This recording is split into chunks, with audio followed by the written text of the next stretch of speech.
Welcome to the Irish Pagan School podcast.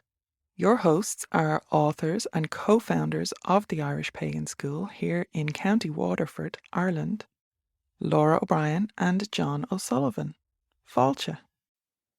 Is it possible for a fairy to fall in love with you? Well, tag the agus fáilte. Hi, hello, and welcome. Jon O'Sullivan from the Irish Pagan School. And yes, we have a lot of different types of folklore and information. So, neat answer, not hard to say.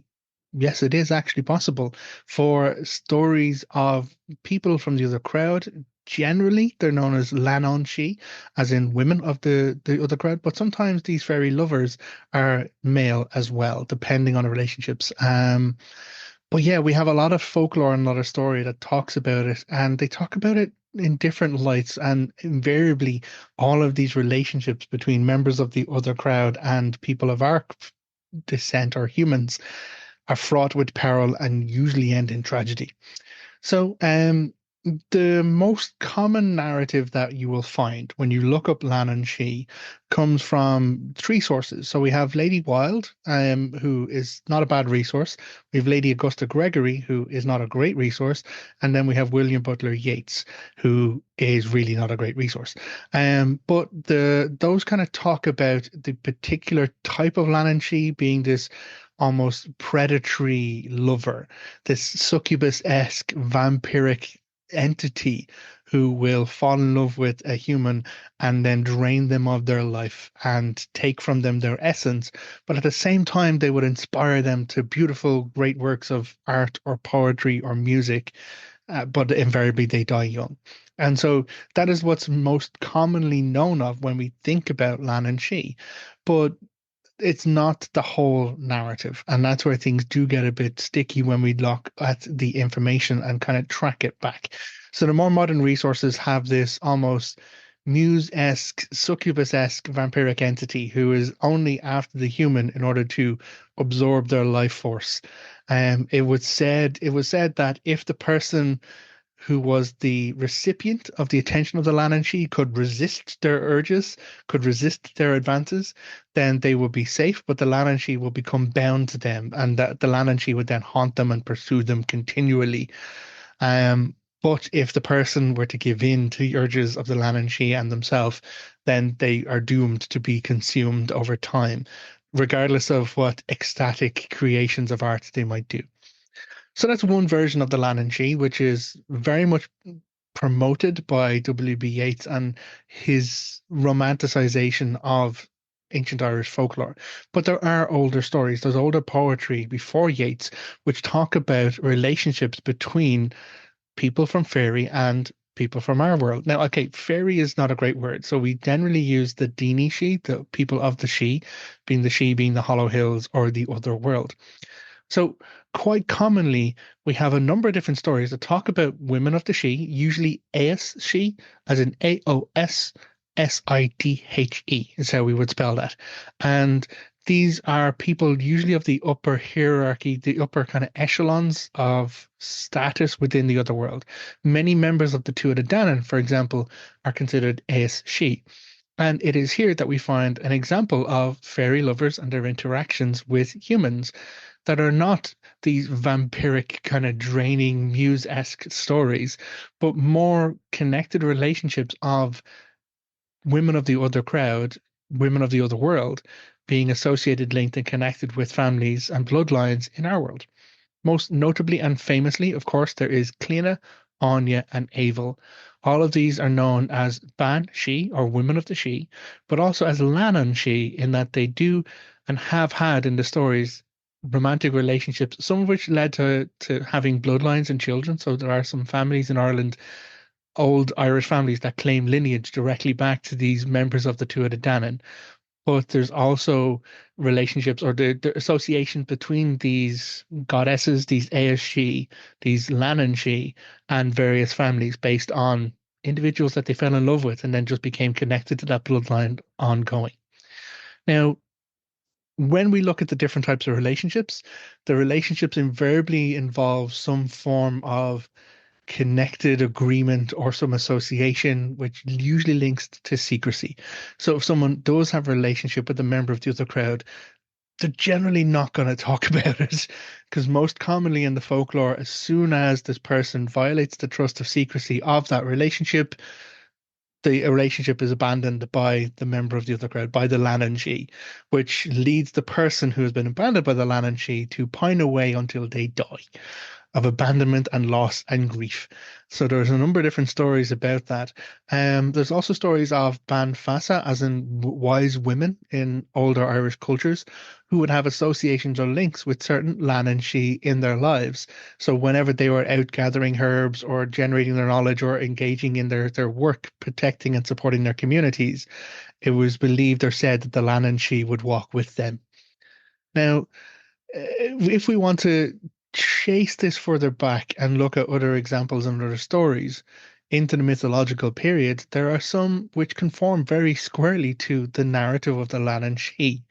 As we go back to the Ulster cycle, we've got the very famous story where Macha comes from the other world as a woman of the Sidhe and falls in love with a farmer in Ulster. And it is there at that time that she has a relationship with him. She lives in his house. She bears, like she conceives children for him and helps generate a whole lot of wealth.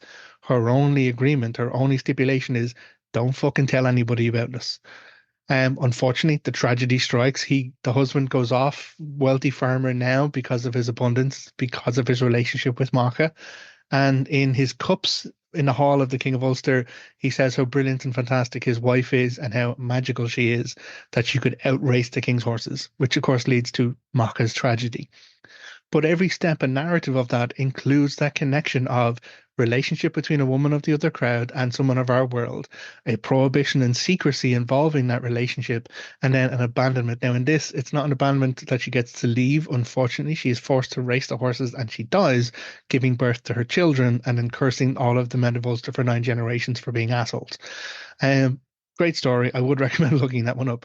But that's not the only story we have of relationships between a woman of the she or other crowd and a person of our world. In the Fenian cycle later on, we have the story of actually before we jump to the Fenian cycle, also in the Ulster cycle, there's Octra Nera. And this is the other side of Leannán Sidhe relationships, because sometimes, in the case with Macha, the woman of the other world comes in and has the relationship and lives in our world with the person that they fall in love with and share their life with. In other stories, though, the woman of the Sidhe is in the other world or brings the partner into the other world. And that's what we see in Octra Nera, where the Connacht hero Nera goes out on Samhain and engages in a test set to him by Allele, as in Maven Allele, and he ends up going into the other crowd. He falls in love and has a relationship and has children with a woman in the Sidhe. So he lives for a good time over there until she tells him how to escape the other world and to return back to our world. At which point he's like, but so much time has passed. Everyone is like killed and slaughtered. She's like, actually, time moves differently here. If you leave now, you'll be able to reach the same fire that you left.